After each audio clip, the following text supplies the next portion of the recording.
Greetings and welcome back to the Casual Wargamer. Today I'm going to be doing two videos for Imperial and Chaos Knights on the 10th edition preview from Games Workshop community webpage. And I'm afraid I'm going to start this off as a negative ninny.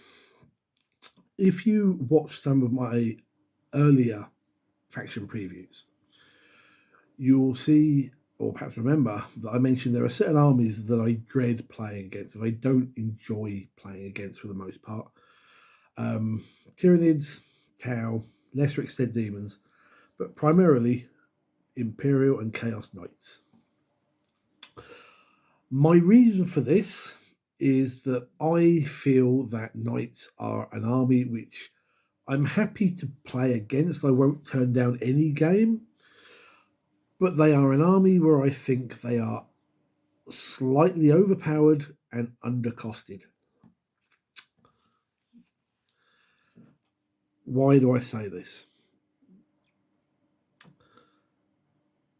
With any other army, you can turn up with a general all-comers list, and barring player skill and random results of dice, you have a fair chance of winning said game or doing really well. With Knights as an opposition, I find that drops away considerably because the default 40k army is built around primarily dealing with other infantry units. That's why your small arms fire, your bolters, your lasguns, your shooters, they are low strength, low AP, normally 1 damage. Where you have the likes of Knights, you are going to struggle like no one's business. You're wounding on 6s. You're lucky if you can get through that armor save. If you do manage to have something in range which is designed as anti-tank, they generally, under the current 9th edition, go, right, rotate iron shields, or whatever the equivalent one for Chaos Knights is. I forget. And more often than not, you're going to do next to nothing. And they're going to just turn around and just gun your infantry off the table because their weapons are that good, generally. And then if they do get into combat, they just spud you. They may only have a limited number of models on the table, but it's so difficult to get rid of those models. You really need to know that you are going up against Knights, and you need to kind of list tailor to deal with it. To me, it's not a good match. And I kind of dread what Games Workshop are doing with Knights in 10th. So with that in mind, I'm going to try and not be particularly negative. But let's have a look at the Imperial Knights faction preview. So straight off the bat, the army rule for Imperial Knights is Code Chivalric. So in the read mission objective step, you have to pick one of 2 oaths that you are going to try and make. Lay low the tyrant and reclaim the realm. If you complete these in your following command phase, you gain 3 CP. Only once though. You can't carry it on over and over. With Lay Low the Tyrant, the benefit you get is that you get to re-roll hit rolls of 1 and wound rolls of 1 when shooting or fighting. This is huge. It doesn't seem it all that, but when you are probably hitting on 2s or 3s, making that so that you're almost guaranteed a hit is really, really strong. And then almost guaranteed to wound as well. You complete this by destroying the enemy warlord. That's quite simple, I think. If it's someone big like Guilliman or Angron, you know where they are. You're going to run up there and you're going to spud them. They'll put up a fight, but you're probably going to manage it 9 times out of 10. So that's, I think, quite an easy one. Reclaim the realm. You get +1 movement and +1 advance and charge. And you complete it by controlling one or more objective markers in your opponent's deployment zone. When you think about it, it doesn't seem great on paper, but that's actually really, really good. Because not only are you closing that distance with this mechanic, but it benefits you across the game. And how difficult is it going to be to run across the table and go, right, with whatever OC my knights have, I now control these, boom, I've got it. Both are quite easy to complete, I think. And the 3 CP gain is really handy dandy. Now we hit my first and unfortunate niggle. The Noble Lance Detachment rule is all Imperial Knights in your army have Feel No Pain 6+. If they're honoured, i.e. they've completed their oath, they get Feel No Pain 5 up. As though, as I was just saying, Knights are not hard enough to bring down as it is. It makes me kind of gnash my teeth a little bit. I can happily accept this, providing things like rotate iron shields no longer exist. If you get that on top of this, to me, that's again pushing that power limit a little too far. I know knights are few and far between on the table. You don't get a lot of models, but I'm not overly keen on this. But anyway, trying not to be negative. The first of our 2 unit previews is the Armiger Warglaive. Now, I've got to be honest, I don't mind this one. Things like Armigers are basically redempted dreadnoughts.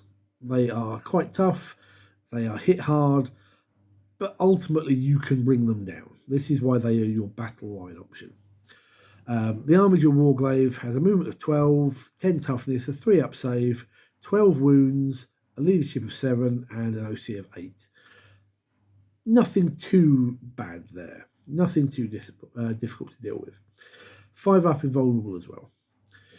The weapons on this are a melter gun, Questoris heavy stubber, and thermal lance, all of which seem quite reasonable for what they are. Again, these things are basically dreadnoughts, so I don't expect them to be amazing, and I don't expect them to be particularly pants. Here you're looking at something with the melter guns and thermal lance. It's designed to go against anti-vehicle, anti-monster, and basically deal with those. The melee weapon, which is the Reaper Chain Cleaver, is basically an infantry spudder. You're killing the vehicles at range and then you're charging the infantry. Although, to be fair, it will still work reasonably well against vehicles. And like a lot of these weapons, it has 2 profiles, a strike or a sweep. The strike is 4 attacks, hitting on 3s, strength 10, AP -3, 3 damage. It's good for mowing through vehicles or dreadnoughts or other walkers, but it's also going to be reasonable at going through elite infantry. The sweep is 8 attacks, hitting on 3s, strength 8, AP -2, 1 damage. That's your anti-horde. That's your going through guardsmen, orcs, gaunts. Boom. It has a special rule called the Impetuous Glory. So every time this model makes a charge move until the end of your turn, your melee weapons have on this unit have sustained hits 1. Again, that's quite nice and reasonable. It does have a damage mechanic. When it gets to 4 wounds or less, you subtract 1 from the hit roll. All fair and good. The Little Knights, not an issue. Like this one, it's, this is what I expect a knight army to really be. One big thing and several of these little things running around. Not a problem. They are basically dreadnought stats. Okay. Our next preview is a legendary, a unique knight in Canis Rex. So bear in mind that when I sound somewhat negative on this one, I'm not, because this is as a unique unit, as a epic hero unit, I expect it to be bloody good. So Canis Rex is a legendary 3-blade knight. The stats for him are strength, movement 10, 12 toughness, 3-up save, 22 wounds, 5 leadership, OC 10, and a 5-up invulnerable save. Very, very nice. 22 wounds is a lot to get through if you don't have the means to do it, though. This is why the big knights, like the paladins and the errants, I think are perhaps should have some sort of limiting factor. Perhaps you can only have one from 1,500 points, but maybe two at 2,000 plus. I think the rest of your army should be the little guys. You shouldn't be fielding armies of nothing but the big knights. Canis Rex has two ranged weapons: a Chainbreaker Las Impulsor, which can be set to a high or low intensity, and a Chainbreaker Multi-Laser. The Multi-Laser is 36 range, 4 shots, hits on 2s, strength 6, no AP, 1 damage. It's just there to mow down a few straggling infantry or knock off a couple of models. The Chainbreaker is where it comes in, the Las Impulsor. In both its high and low intensity, it has blast and sustained hits 1. The high intensity is 24-inch range, D6, so again, bear in mind, blast. Hits on 2s, strength 14, -3, 4 damage. This is mowing through vehicles, this is mowing through other knights, this is mowing through walkers and big monsters. Great. It's also going to spud elite infantry. The low intensity is 36 range, 2d6 attacks, bear in mind blast.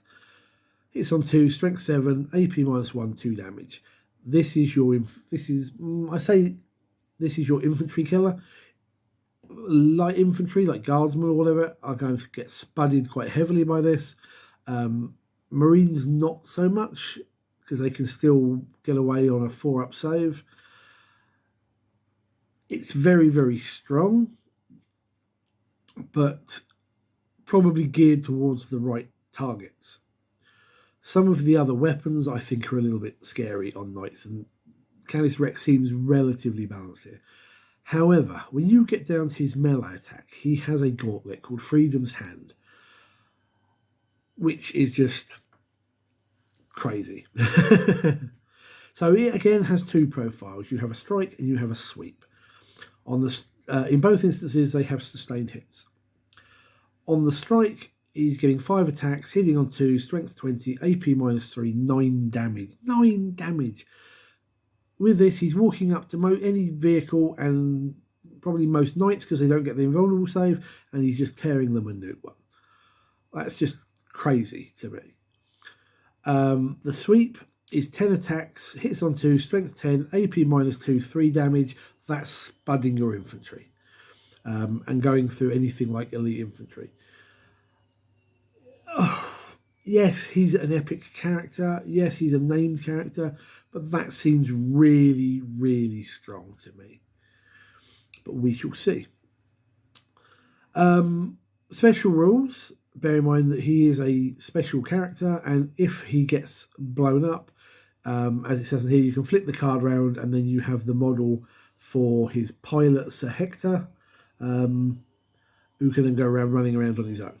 I quite like that, really. No other knight gets that, to my knowledge. He survives and lives to fight another day. He also has legendary Free Blade, so once per turn you can use a strategy on him for 0 CP, even if you've already used that stratagem on another unit in this turn, in this phase, sorry. That's nice, depending on what they are. That could be very strong. And then Chainbreaker, each time he makes a melee attack, an unmodified successful hit of 5+ scores a critical hit. So he's doing even more damage. And degrades on 7 or below on wounds. Knights are crazy. And he is really, really strong.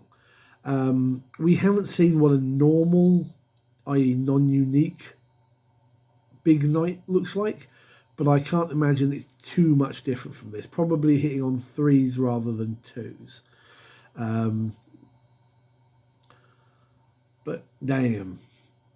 A fine example, on one hand, of being what I expect a legendary character type unit to look like of this scale. On the other hand, that's just crazy. We then get 2 weapon profiles, and if you thought I was being negative then, take a look at this one. The Thunder Coil Harpoon. Anti-monster 4+, anti-vehicle 4+, devastating wounds. It's like, what?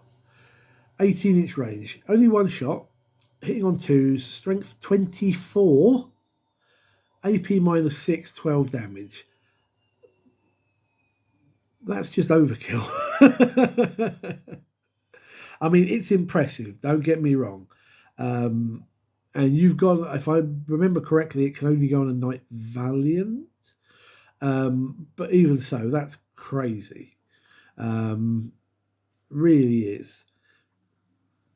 You know, it's basically here, don't have an armor save, here, lose half your wounds, or in the case of a non walker vehicle, it's churning through um, any health they have.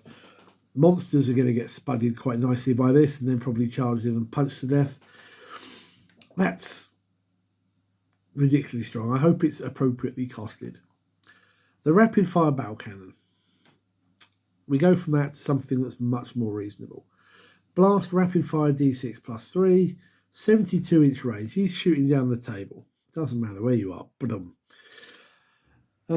Normal attacks D6 plus 3, hitting on 3, strength 10, AP minus 1, 3 damage.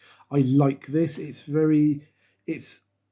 decimating, but it's only minus 1 AP. It's going to blast through light infantry.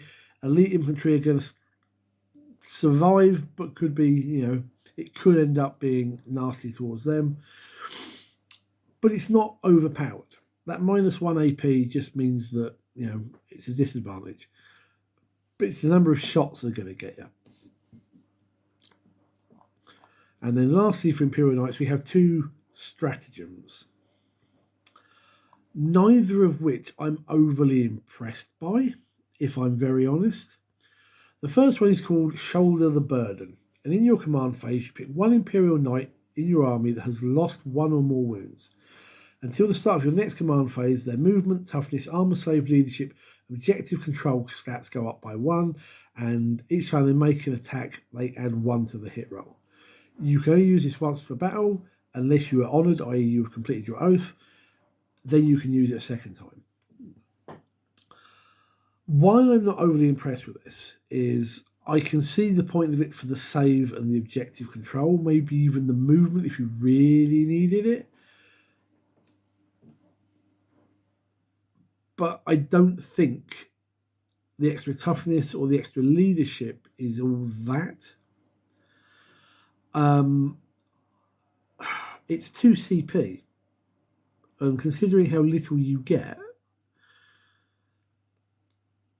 I don't know.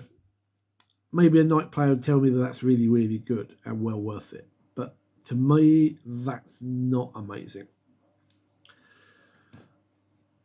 And lastly, we have Trophy Claim. So in your shooting or fight phase, you pick 1 of your Imperial Knights that has not been selected to fight or shoot this phase, and 1 enemy monster or vehicle. Until the end of the phase, each time that model makes an attack that targets that enemy unit, you add 1 to the wound roll. If you destroy that unit in that phase, you gain 1 CP. If you fail to destroy the enemy unit, you cannot use this stratagem again for the whole battle. It costs you 1 CP. So yes, it's really handy for trying to, if you need it, for killing that monster or vehicle, but it's basically costing you nothing, which is a reward by itself. You get the CP back. But I don't know, I just kind of think that you've probably got better options. You're probably not going to need the extra 1 just to get the CP back. There's a lot of people were sitting there scratching their heads going, what do you want about? This is really, really good. And we have yet to see. Maybe it will be. To me, it just looks like, oh, okay, I'm already probably wounding you on 2s or 3s. Why do I need this just to get the CP back? If it did something else, I could probably agree. So from this preview, as I scroll through it, I think there's some good and some bad. I think that the Coach of Arik is a nice army rule. You're probably easily going to be completing whichever one of those you go for. I'm not such a fan of Knights having Feel No Pain. I think that's erring on the overpowered, not broken, but overpowered aspect. The Armies Your Warglaive looks nice and balanced, as I expected it to. Canis Rex. If the other big knights are like this, although obviously slightly less because he is a unique hero, I'll be,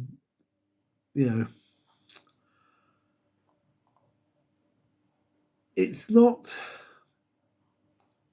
I know some people are going to sit there going, it's because you can't beat them. That's why you're feeling like this. No, it's not.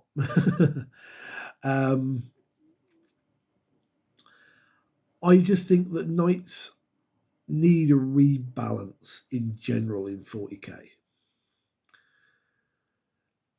They're a little too good. Either the points need to go up or something else needs to happen. As this preview goes, because we're meant to be just looking at the preview, yeah, not bad. Has some good, has some bad in my eyes. But we shall see. Anyway, this has gone on far longer than I had intended. I want to know whether you agree or disagree and why. Obviously, I'm looking at this from a casual perspective, not a tournament or competitive viewpoint. But let me know why you think they are or aren't, whether you, overpowered, whether you agree with me or not, and why. In the meantime, give me a thumbs up, please. It would really help, and hit the subscribe button if you aren't already a subscriber.